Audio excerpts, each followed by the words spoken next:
Hey, I'm Beck Power from nomadfly.me and I'm going to tell you how to get an APEC visa.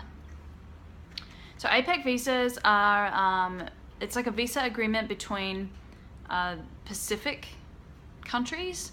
So any country that's, well, not any country, but a country that's around the Pacific Ring, I guess, excluding, unfortunately, the US and Canada, which is strange because they're kind of on the list as like a transitionary countries, but they haven't implemented it yet.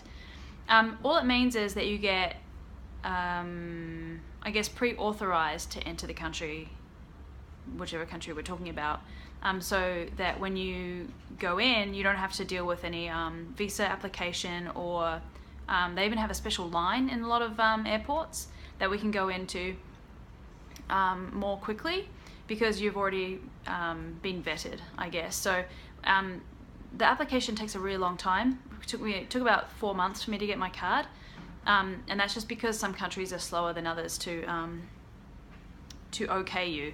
So essentially it's an agreement between a whole bunch of countries, and I'll list them in a minute, and you get to go there for up to 3 months at a time, usually, and work for yourself. So I'm in Thailand right now, and I can work for my own business. I can't work for a Thai company, that would be illegal, but I can just do my own work.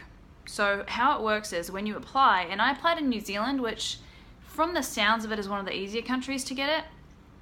I'll list the countries in a second, but when I applied in New Zealand, it cost 155 New Zealand dollars, which is a bargain, and it lasts for 5 years. It's a 5-year visa card, and so all the countries are listed on the back of the card. I'll read them in a sec, like I said. You can go into them as much as you want for 3 months at a time for those 5 years. So this is kind of what it looks like, and I'm just checking there's no like important information on there. I've covered it up. But you just pass this card to them, to wherever you're crossing a border, or if you're flying in.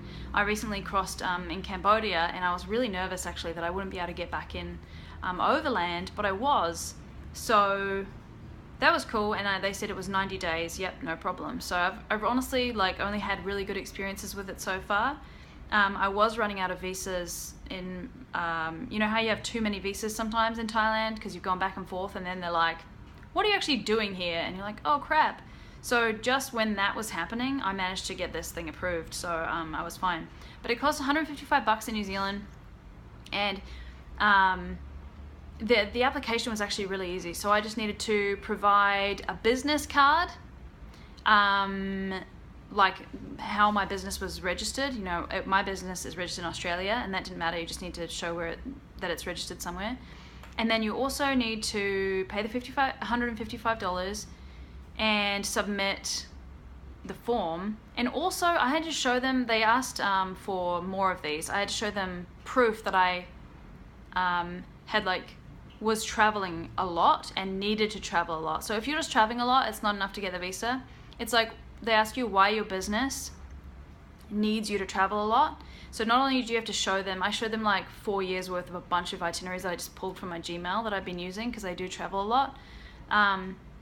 But you also need to explain why it's imperative that you travel a lot for your business. So for me with Nomad Fly, I was like, well, I make videos in airports and airplanes, and I show people like how to get visas, or how to get go through borders, or I mean, it's not like entirely like that's not my whole business, but that's kind of a reason why I would need to travel, so I said it. And sure, I make videos, so it works. So whatever whenever you're applying, you just need to, those are the kind of main things that you need to provide. And then it was really fast after that. They just, I mean, it took me a while to get the thing, but I got it proved theoretically really quickly, but the card took a while to arrive. So the countries, let's see if I can decipher all of these. Australia, Brunei, Chile, China, Hong Kong, Indonesia, Japan, Korea, Mexico, Malaysia, New Zealand, Peru, the Philippines, Papua New Guinea, Russia, Singapore, Thailand, Taiwan, and Vietnam. I'm impressed that I knew all those country codes just like that.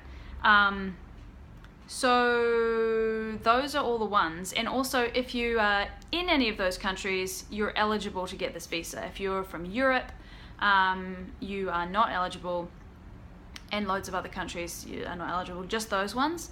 So it is kind of a random mix of countries, but it's, like I said, the ones all around that kind of Pacific Ring area. If you have any questions about it, feel free to shoot me an email, but I only have my own experience to draw on. I have heard it's a little bit different, more difficult for Australians to get it because of some sort of scenario with people like abusing the system. Typical Australians.